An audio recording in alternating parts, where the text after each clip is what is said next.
안녕하십니까. 파주 시민의 TV 진행자 고영곤입니다.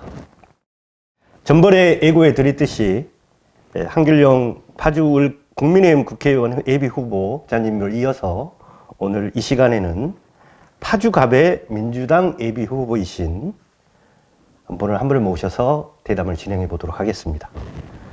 조일출 민주당 국회의원 예비후보입니다. 어서 오십시오. 네, 안녕하세요. 안녕하세요. 안녕하세요.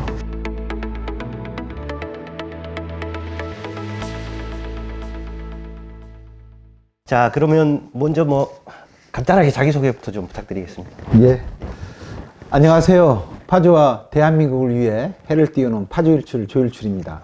이렇게 파주 시민의 TV 개국에 출연하게 돼서 진심으로 영광입니다.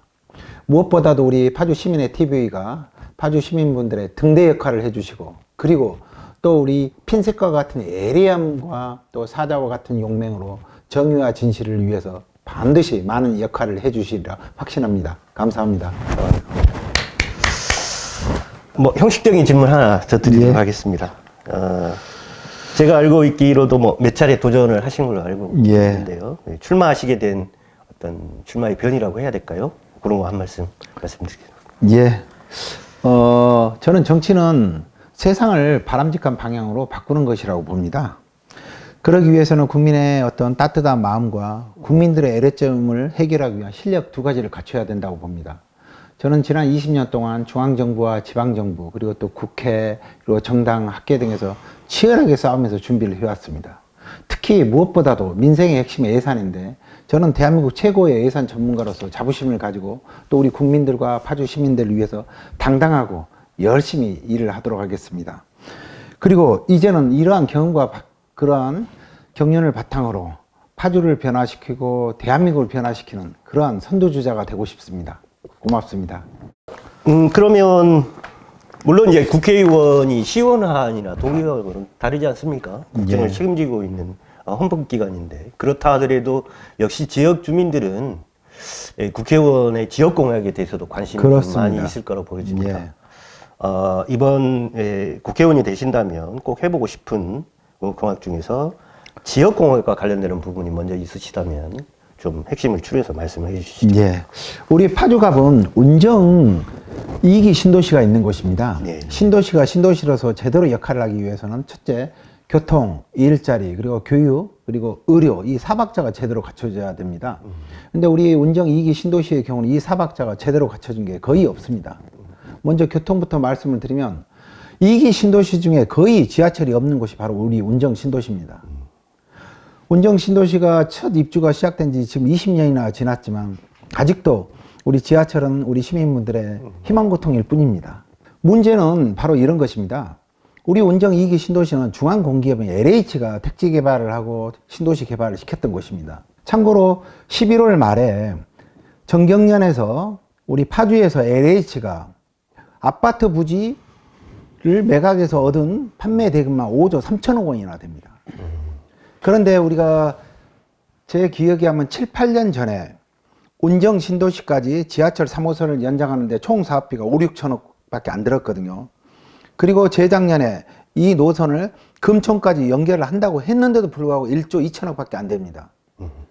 그런데 이런 지하철 3호선이 없다는 건 말이 안 되는 것이고요. 그리고 두 번째, 이런 지하철 3호선을 추진한다고 했을 때 민자가 아닌 LH가 그렇게 많은 수익을 얻고 있는데 국비로 당연히 추진해야 되지 않겠습니까? 운정 2기 신도시 개발할 때 이미 개발 부담금이 포함되어 있습니다. 하물며 LH는 우리 운정 신도시로부터 막대한 초과 이익을 얻으면서도 불구하고 가장 교통의 핵심인 지하철을 짓지 않았던 것입니다. 이러한 부분에 있어서는 우리 지역 정치인분들이 막대한 책임이 있다고 보는 것입니다. 저는 이와 관련해서 반드시 중앙공기업인 LH의 초과이익을 환수를 해서 그 재원을 바탕으로 소위 말해서 국비라든가 국가재정사업이라고 하는데, 이 국가재정사업으로 지하철 3호선 연장 반드시 실현시키도록 하겠습니다. 또 다른 있으면? 그리고 두 번째는 두 번째 현안이 우리 운정 신도시 내 대중교통의 연계성입니다. 잘 아시겠지만 여기서 운정역하고 야당역 가는데 이 동네에서도 아마 마을버스를 이용한다면 3, 40분 걸릴 것입니다. 아침 출퇴근 시간에 이 3, 40분이면 황금 같은 정말 소중한 시간입니다. 저도 실질적으로 운정역하고 야당역에 지하철을 3, 4년 활용을 하고 이용을 해봤기 때문에 그 어려움이나 그런 애로점을 누구보다 더 잘 알고 있는 상황입니다. 운정 신도시 내에 최소한 10분 대중교통혁명을 이뤄내겠습니다. 그 자료로 주신 우리 후보님의 공약에 보면 그거 말고도 또 한 가지가 좀 더 있는 것 같은데 3호선 대중교통 컬처 관광밸리 뭐 이런 이야기가 좀 있는데 이 부분도 조금 아까도 말씀드렸지만 신도시가 갖춰야 될 4가지 중에 하나가 또 일자리지 않겠습니까? 맞습니다. 우리 파주에는 기본적으로 생태 문화 환경 기본적인 인프라가 대한민국 최고로 잘 갖춰져 있다고 보는 것입니다. 그런데 불구하고 구슬이 서말이라도 깨야 되는데 이러한 부분들을 제대로 깨지 못하고 있었던 것이죠. 저는 이러한 일자리 창출을 위해서 소위 말해서 컬처 문화 관광밸리라는 그런 명칭을 지었던 것입니다. 그리고 최소한 이 안에서는 24시간 365일 우리 청년들이나 문화인들이 공연을 할 수 있는 문화예술 벤처타운도 건설할 예정입니다.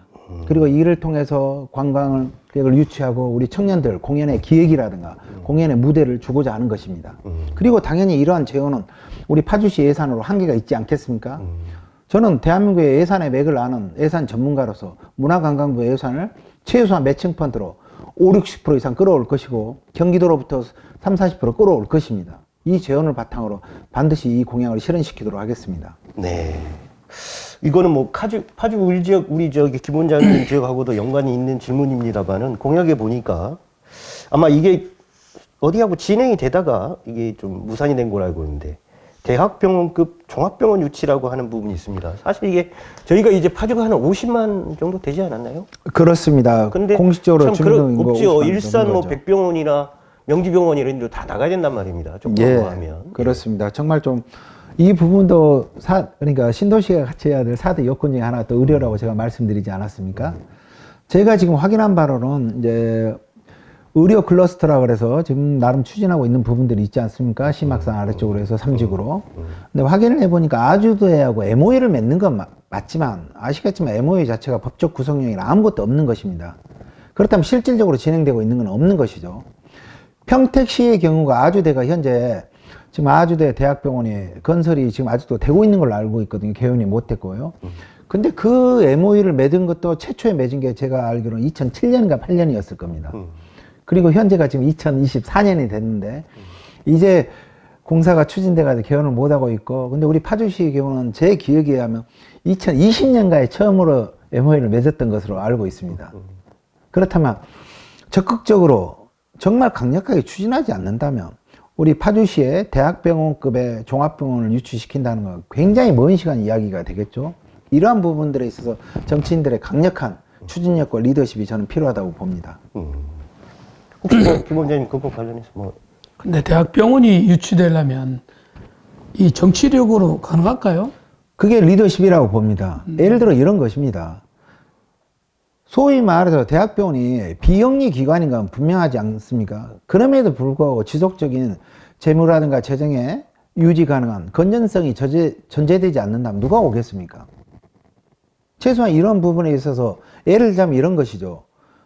삼성의료원이라든가 현대아산병원 이 분들에 대해서 철저하게 준비를 하고 설득력 있게 프로포즈를 한다면 충분히 저는 가능하다고 보고 저는 그러한 인맥들을 가지고 있습니다.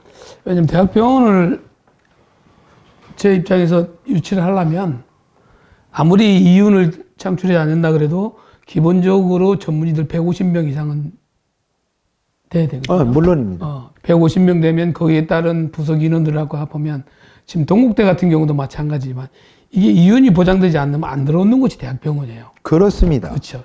그러려면 그만은 충분히 이제 우리가 50만이 넘어가니까 이제 대학병원을 슬슬 좀 유치를 할 때도 됐다고 보는데 그 한 1조 3천 그렇게 예산을 드린다 그러더라고요. 그런데 말만 예산이고 역대 국회의원들이 다 한다고 그러는데 한 번도 더 거기서 구체적으로 진행된 게 한 번도 없었어요. 맞습니다. 그러니까 아까 말한 아주대하고 MOU하고 또 무슨 뭐 연구기관이 온다 그러는데 사실 연구기관 오는 거하고 그 대학병원 오는 거하고는 천지 차이거든요. 다른 부분입니다. 국립암센터 그렇죠. 연구기관은 연구기관은 아무 필요 없어요. 아무 필요. 물론 거기에 뭐 살면 뭐 주민세나 받을지 모르겠지만 실질적으로 우리가 원하는 건 뭐 500병상이라든지 여기에 1000병상은 좀 힘들 거고 500병상 정도의 대학병원이면 아주 훌륭하거든요. 그런 부분들을 네. 제가 그러니까 조절을 하고 리더십을 발휘하겠다는 것입니다. 이거는 제가 사실 좀 말씀드리기 뭐한데요. 예를 들자면 김포에도 제대로 된 병원이 없거든요. 네.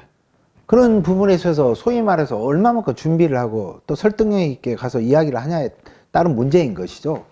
그 대학교를 설득하기 위한 논리. 그리고 이러한 부분들에 있어서 저는 일머리 있는 예산 전문가로서 그러한 것들을 제시하겠다는 것입니다. 근데 역대급 지금 국회의원들이 다 이걸 공약으로 걸었거든요. 예를 들어 공약은 누구든지 할 수 있겠지만 그렇죠. 실행 방안을 하는 부분은 다른 문제라고 저는 확신합니다.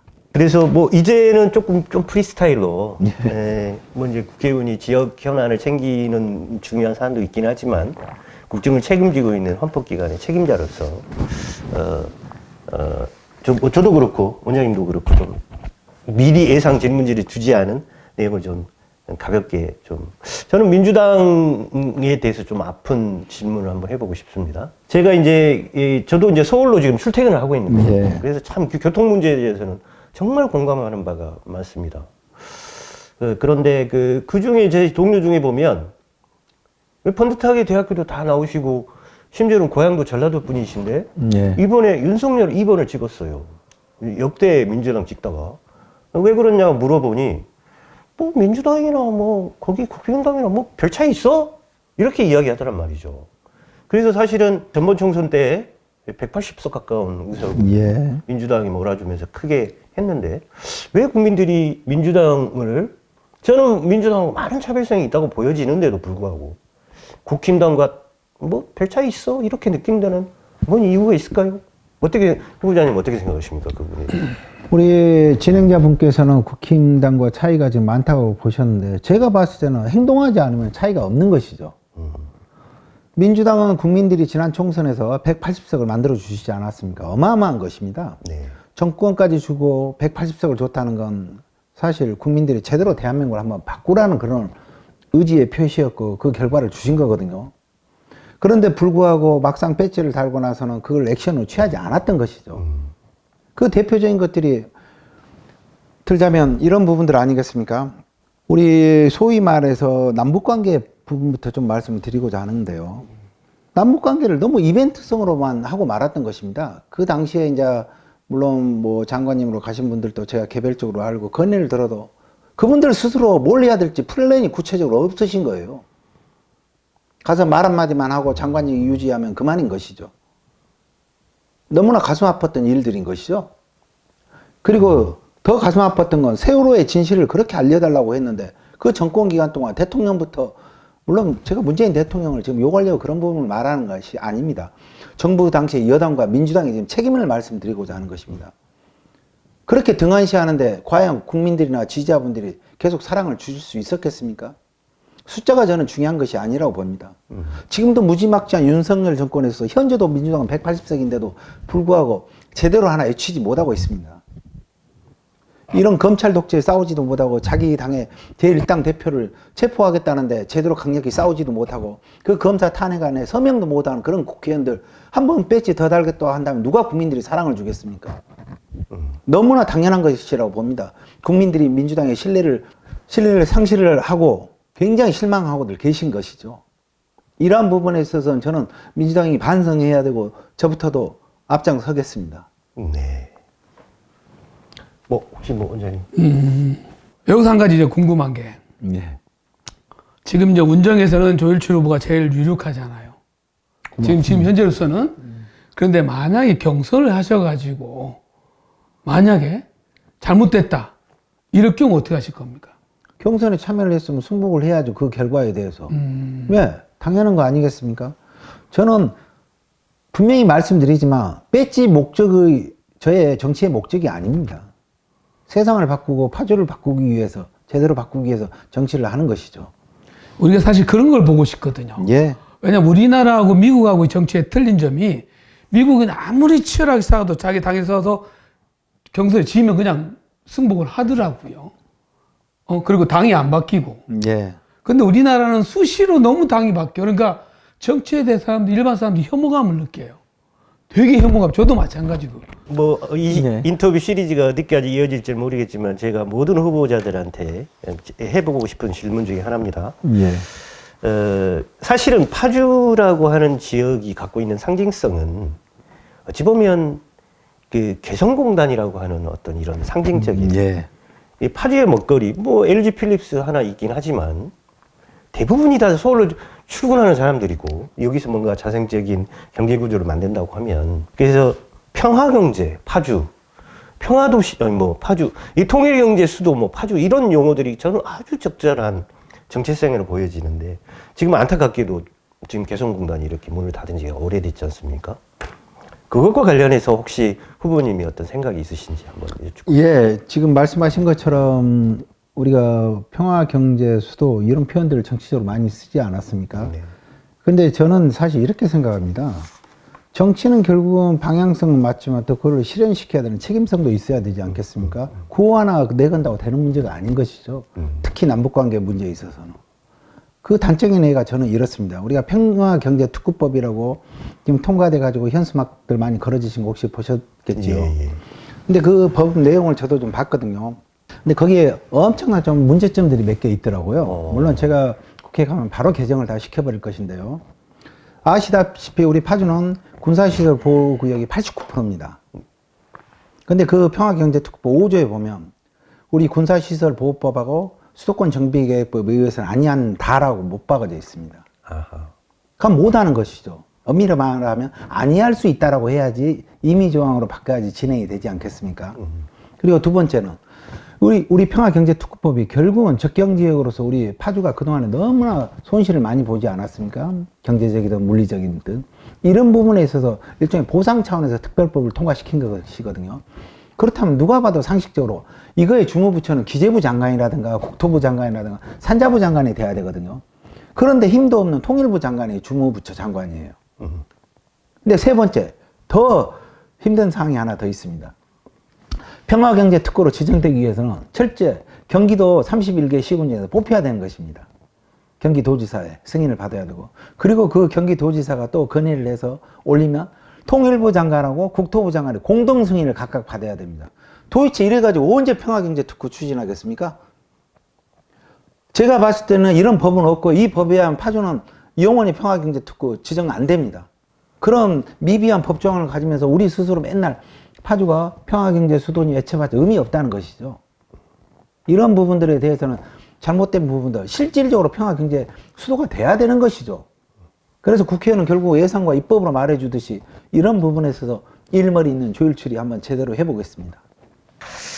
자, 그러면 마지막으로 우리 예. 이제 후보님 선전을 기대하면서요. 그 후보님이 저희 파주 시민들에게 하시고 싶은 말씀 주시면 마지막으로 좀 부탁드립니다. 예. 이번 총선은 그 어느 때보다도 중요합니다. 지금 대한민국은 윤석열 정권의 검찰 독재와 기재부 독재로 민주주의가 파괴되고 또 민생이 파탄나고 있습니다. 그리고 또 제1당 대표인 이재명 대표에 대한 검찰의 무지막지한 칼춤은 여전히 계속되고 있습니다.